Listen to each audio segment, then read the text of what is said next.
Hello friends, എല്ലാവർക്കും മറ്റൊരു പുതിയ വീഡിയോയിലേക്ക് സ്വാഗതം. It's me Akhil Satheesh and welcome to Akhil Satheesh world.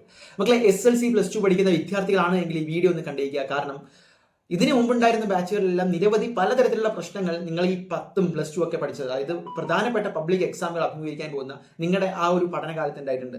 ഇപ്പോഴിത് അത് ഏറ്റവും ഒടുവിൽ എത്തിയിരിക്കുന്നത് നിങ്ങളുടെ ക്രിസ്മസ് എക്സാം ടൈം ടേബിളിന്റെ രൂപത്തിലാണ്. ഇത് മാറ്റുമോ അല്ലെങ്കിൽ അതിന്റെ പുതിയ അപ്ഡേറ്റ് എന്താണെന്ന് ഒരുപാട് പേര് ചോദിക്കുന്നുണ്ട്. അപ്പോൾ ഇതിൽ തന്നെ പ്രധാനമായിട്ടും പല എഡ്യൂക്കേറ്റേഴ്സും അതുപോലെ തന്നെ വിദ്യാഭ്യാസ വിദഗ്ധരും ഒക്കെ ചൂണ്ടിക്കാണുകയുണ്ടായി വിദ്യാർത്ഥികൾക്ക് അടുപ്പിച്ചടുപ്പിച്ചുള്ള ഈ പരീക്ഷ ടൈം ടേബിളിന്റെ ഒരു ക്രമീകരണം. പ്രധാനമായിട്ടും 15-ാം തീയതി മുതൽ SLC തുടങ്ങുമ്പോൾ ആദ്യ വിഷയം മാത്തമാറ്റിക്സ്, അത് കഴിഞ്ഞ് 15-ാം തീയതി മിക്ക ദിവസങ്ങളിലും ഉച്ചയ്ക്കും അതുപോലെ തന്നെ ഫോർനൂണും ആഫ്റ്റർനൂണും പരീക്ഷ ഉണ്ട് എന്ന് മാത്രമല്ല ഒരുപാട് ഇരുന്ന് ഒരുമിച്ച് എഴുതേണ്ട കാര്യങ്ങളാണ്. അപ്പോൾ അത് കഴിഞ്ഞ് നിങ്ങളെ കാത്തിരിക്കുന്നത് ഹോളിഡേയ്സ് ആണ് അല്ലെങ്കിൽ ക്രിസ്മസ് വെക്കേഷൻ ആണ്. അപ്പോൾ ആ സമയത്തിന് മുന്നേ തന്നെ ഇത്തരത്തിൽ അടുപ്പിച്ചുള്ള പരീക്ഷ, ഇപ്പോൾ ഫോർ എക്സാമ്പിൾ നോക്കുകയാണെങ്കിൽ നിങ്ങൾക്ക് എന്താണ് ഇംഗ്ലീഷ് 16-ാം തീയതി രാവിലെയാണ്, അതിനുശേഷം അതിന് പിറ്റേന്ന് അടുത്ത എക്സാം ഉണ്ട്.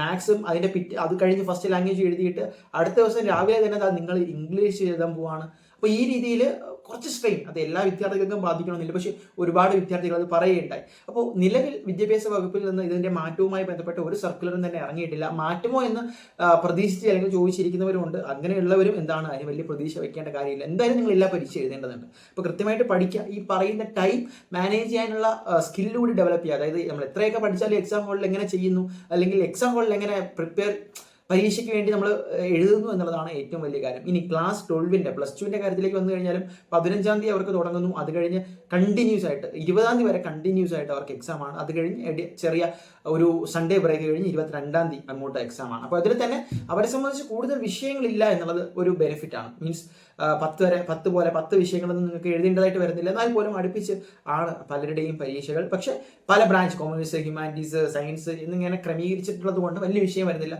പക്ഷേ SLC-കാർക്ക് എന്താണ് പറയാനുള്ളത് തീർച്ചയായിട്ടും കമന്റ് ചെയ്യാം. മറ്റൊരു വീഡിയോ ആയിട്ട് കാണാം. തൽക്കാലം